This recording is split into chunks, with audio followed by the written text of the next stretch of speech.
एखाद्याला job change करायचा आहे मग सो त्या केसमध्ये जसं मी आधी सांगितलं, जर तुला जॉब बदलायचा आहे तर त्यासाठी का बदलायचा आहे, कुठे प्रॉब्लेम आहे म्हणून बदलायचं आहे का. जर तसं असेल तर आत्ताच त्याच्या मागची जी थॉट प्रोसेस आहे ती बदलायला पाहिजे. ओके.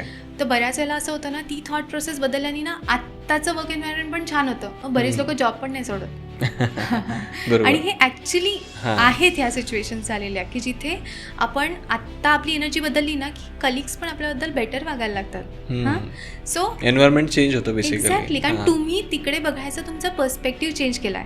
बरोबर. आपण एखाद्या प्रॉब्लेममध्ये असताना जनरली त्या नजरेतनं आपण सगळं बघत असतो, पण ज्याला मी माझी हे बदलेन, परसेप्शन बदलेन, त्याला ऑटोमॅटिकली त्या गोष्टी आपल्याला एवढ्या इम्पॉर्टंट वाटत नाही. बरोबर. आणि मग त्या विचारसरणीतनं जर आपण नवीन जॉब केला तर तुम्हाला हवा तसाच जॉब मिळतो. बरोबर.